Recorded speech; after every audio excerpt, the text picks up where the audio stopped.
Heyo everybody, Haku here with my review for Tower of Gods 343rd chapter, or Season 2, Episode 263. It's always hard to remember, but I actually do remember I started covering Tower of God at Chapter 263, so now that we're at Episode 263, that means I've been covering Tower of God for 80 videos now. Well, more than 80 videos because of the theories, discussions, and all the things like that, but 80 chapters worth, so lots of videos. But either way, wow, it's been so long, putting that into perspective. So 343, lots to talk about here because we learn Wangnan's backstory essentially, which means we're going to have to talk about a lot of theories. And there's probably going to be a lot of your theories in the comments that we'll discuss in the hot Q&A as well, because we kind of don't know anything. It's like one of those things where we don't know anything, yet we know a basic framework enough to where we can make guesses about what the princess could possibly be. But either way, I'll start from the beginning so I don't forget things. Starting off, Karaka doesn't trust Wangnan when Wangnan says, wait, don't stop her, I recognize that ring. So Wangnan says that he has a ring too. That'll of course get Karaka's attention. We see that Bomb's group is gathering at the door, and that they have to wait until 9 for it to open again. Also, they got food for beating the Guardian, and in the blog, See further elaborates that the train provides food and clothing for doing things or at certain places and certain times. So that explains how they get food and clothes while on the train. Then Hakni tells Bomb and Kun that Rachel gives him the feeling of the energy of death, and Kun, being smart of course, doesn't just say, it's all in your head or anything, but says, you could kind of see the future, so we probably shouldn't overlook that. We should keep it in mind. Given his powers. And he also mentions that his foresight, he can barely see into the future now anymore, which I think a lot of us figured would happen because they talked about him losing his powers or whatever when he met back up with Desa, that was what was going to happen. Or was it Desa or Deja? I think it was Deja, because they rescued Desa. Deja was the senile one. I'm not quite sure, I might have that backwards. But either way, I guess it doesn't really matter which one's name is which. So then Yuri sasses Andrasi, constantly sassing Andrasi. Sasses Andrasi because she was staring at Rachel. And I love, again here with Andrasi, that instead of being dumb and saying, you're right, Rachel, or sort of like Yuri saying, Rachel can't do anything by herself anyway, I like that Andrasi's being really smart and isn't underestimating her, is like, Rachel could still have some kind of trick up her sleeve, something that could hurt us, and I really like that with Andrasi's character here. Back to Wangnan though, he starts to, he pulls off his mask and reveals his face, which shocks Karaka a little bit, says he's from the red light district, continually surprising Karaka, and Wangnan says he doesn't actually remember it. Now we get into his backstory. He says he was raised by a woman who took him and said that the place was burned down, and she called him Prince. Now this confuses me a lot, because at first I was like, okay, maybe the red light district was the floor of death, and it being burned down was how she was describing what happened with Enryu, but then again, the thorn and stuff wouldn't have been there before Enryu, so it wouldn't have been the red light district before him burning it down and it becoming the floor of death. So I think we can rule out floor of death, but we still have no idea where it is. But moving along, continuing, apparently she gave him a ring at age 10 and said it was the proof that he was a prince. He tried to train to live up to what she wanted him to be, but he had no special talent. But he kept trying because she always protected him and believed in him, so he thought that she loved him. She died of disease, but he sort of figures now that she never really loved him. I think she kind of did. It's just a twisted duty kind of way, but in his mind she never really loved him. It was all in his head, and she was just fulfilling a duty from the king. So when she died, a man came and took her. This is the most weird and interesting and theory-filled part of this. A man came and took her body and told Wangnan that the ring would be a key for him, so of course part of the key. And he says all of this, and he also says that if he finds anybody else with a ring like his, to ask him to confirm it. So again, this is very odd. So this shows that all the people with rings are connected somehow. It's not just some fringe hidden group. This guy had to be watching over them to know when she died. And if he's going to be there for Wangnan to ask him to confirm it, then he still has to be watching over Wangnan or have some sort of line of contact with Wangnan. So whoever this mystery man is very important, and who knows if he's from Zahard or somebody else. Maybe there's some other group at play dealing with the princes. But I would say that it's likely Zahard, because I can't see who else would do this. I think if anything, perhaps the princes are, like a lot of people have guessed, maybe they're sons of Zahard, maybe they're parts of Zahard's power.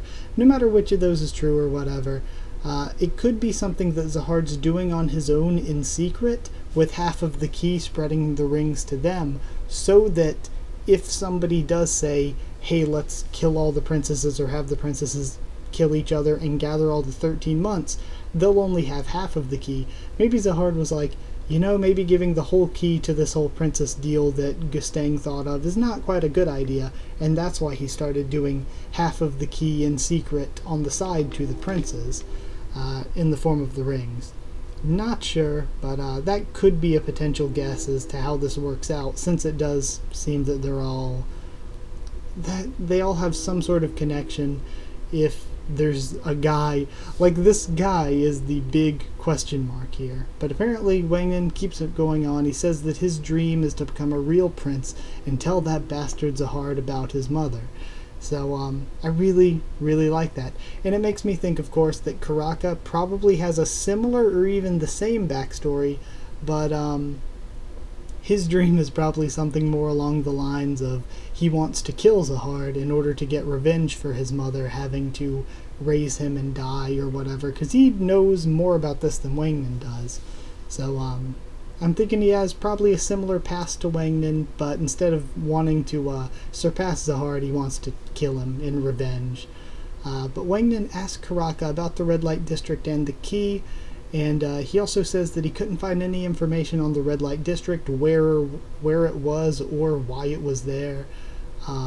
But Karaka is shocked throughout this, like I mentioned, so I feel like that kind of shows that everything Wangnan said, Karaka was like, oh yeah, that's right, that lines up. But Karaka still won't say anything without the ring as proof, which makes a lot of sense. It shows that he possibly has that similar story, and it shows how important that it is to him that he sort of gives Wangnan time, and he tells Wangnan, I'll tell you what's going on when you get the ring back from Rachel, when you have the ring, but if you don't have it, I can't trust you. I think that's good, because he doesn't know if Wangnan was, if it's some sort of trap, if Wangnan was sent there to get information from him. So I like this. But the fact that Karaka, is taking the chance of leaving him alive and saying, come back and ask when you have the ring, shows that this is something important to Karaka. More important than just his normal FUG duties.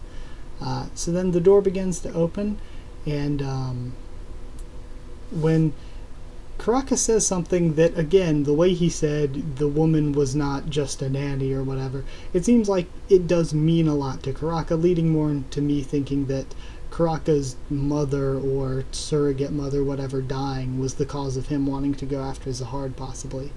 But Yuri interrupting them, raging at Karaka and all. Wangnan then slings his mask back on really quick. Yura thinks Rachel's come to save her. Poor Yura. Bomb sees Miseng, and then when Bomb goes up to save her, Karaka comes at Bomb really quick, and the art was amazing. I love that one panel especially. There were a lot of great panels, like Yuri charging up the attack when Karaka attacked with his tentacles, but there was a really, really cool one where Karaka had the black bong of Shinsu and was standing behind Bomb, and there was all the black Shinsu swirling around them. That was a really, really cool panel. I like that one a lot. Let's see. Okay, and then at the very end, before you can get an attack off, we see the Master Key start shining, everything gets engulfed by this light, and what I'm thinking is it probably just Pedro'd them onto the virtual floor, because when everybody was fighting, it looked like a couple people could potentially be killed at the wooden horse, then bam, they all got teleported into the train by Pedro. I think this is basically the same thing happening over again, where they're all fighting and stuff, everything's going down, bam, light shines, they're probably all going to get sent to the virtual floor. Hopefully not Karaka and Yuri, though, because they said that Rankers weren't supposed to go there, and I hope they don't. I think that we need an arc without Rankers looking over everything. I think we've had too many arcs lately where the Rankers played too big a part, especially coming off the Floor of Death, which I saw a lot of people criticize, even though I really liked it. I saw a lot of people criticize, and I can criticize as well, that we really didn't spend much time with regulars at all. We spent most of our time with Rankers. Now, I think that was good for the Floor of Death story, but we need to get back to focusing on the actual regulars that were following up the tower. So I think we need to have Yuri step back for a while, we need Karaka out of the way for a while, and to just have an arc where it's actually about Bomb and his team, rather than sort of a story about Rankers, and Bomb and his team are also kind of there. So yeah, hopefully it actually focuses on Bomb and his team here. But at the very, very end, we have Rack and the girl there seeing the beam of light. Now the girl has a flower on her head and stuff, and looks, I don't know, it looks like too young and smaller than the girl in Wangnan's flashback, but just the flower on the head and stuff being similar, it kind of makes me think, what if potentially instead of the guess that we had, or that I had, that it was Arlen, perhaps maybe that's Wangnan's mom. Maybe she was a princess or some sort of ranker for Zahart or something, and this is her data copy that she left behind on the virtual floor, and Wangnan can meet her again here. That would be really, that wouldn't be drawing it out very long. Like, it wouldn't be saying, we have this build up here, let's answer it like 300 chapters down the line. This would be kind of the next arc. It'd be like immediate payoff, but I don't think it would be bad if that was what happened here. But either way, that is it, and there is some blog info here. For the blog, CU said that the rings are obviously a long-term main story arc that'll get more important towards the end, of course.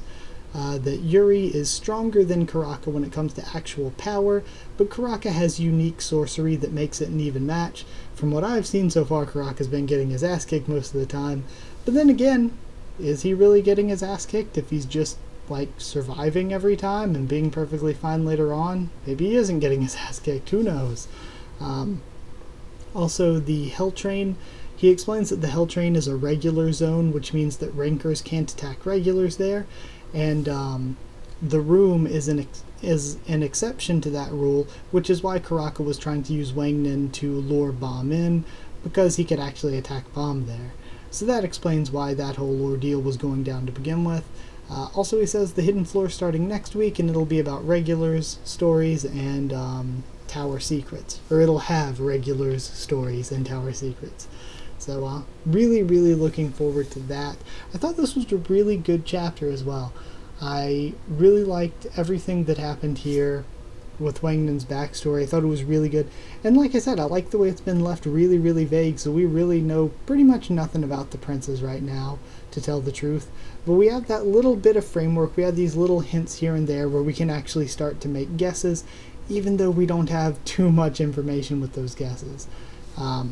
Also, if there are 13-month series, obviously, are there going to be 13 rings? That's another thing. We could still find 11 other people that are like whatever Karaka and Wangnan are. So, interesting. And who was Wangnan's mother, or what was she? Lots of questions there. But we'll have to see how things go. Either way, as a score, I would give it 8.5. Trying to think of something. 8.5. I'm really tempted to say tentacles, but I feel like that's a dumb one. Either way, I guess 8.5, what were they, shrimp chips? Shrimp chips out of 10. So either way, 8.5 out of 10. I really, really enjoyed it. I'm excited to actually start the virtual floor next week. Let's hope that Yuri and Karaka aren't here and we can kind of have a break from Rankers playing such a big role in the story. So yeah, that's it. Hope you enjoyed the video. Like if you did like the video, comment down there to tell me what you thought of this week's chapter, what you thought of my thoughts on it. Subscribe for more Tower of God, much more on the channel. Follow on Twitter if you want. I can try to keep you updated there and stuff for the channel. If you want a link to our Discord server, just ask and I'll give you one. That's it. Thank you once again for watching, and I'll see you all next time.